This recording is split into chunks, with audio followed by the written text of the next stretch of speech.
যাই হোক, নাগরদোলাতে উঠে তো খুবই মজা করেছিলাম, আর আমার ভাগ্নি তো প্রচণ্ডভাবে ভয় পেয়ে গেছিলো, আর আমাকে খুবই ভালো লাগে নাগরদোলাতে উঠতে।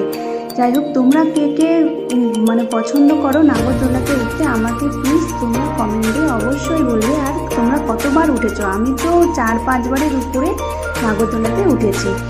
যাই হোক, দেখো জাস্ট ভিউটা এতটা সুন্দর, আমরা এতটা উপরে উঠেছি, এত সুন্দর লাগছিল না দেখতে। যাই হোক, নাগরদোলা থেকে নেমে আমরা চলে গেলাম এবার ট্রেনে।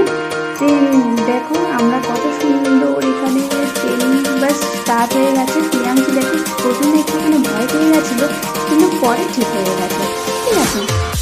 তারপরে দেখো এবার প্রিয়াঙ্কি উঠেছে এই ভিডিওটা করতে। যাই হোক, তো তারপরে আমরা উঠে গেলাম এবার ডিস্কোতে।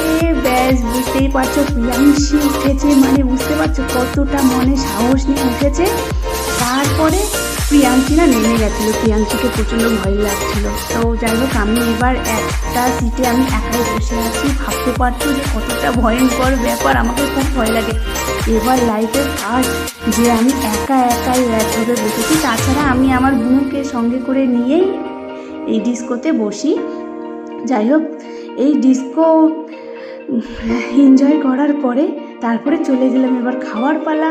চলো একটুখানি ডিনার করে নেওয়া যাক, আর হালকা পাতলাই করবো, বেশি করবো না। দেখো আমার ভাগ্নি, ভাস্তি আর একটা বোন ছিল, ওরা খেলো মোগলাই আর আমি খেলাম চাউমিন। দেখো প্রিয়াংশী দেখো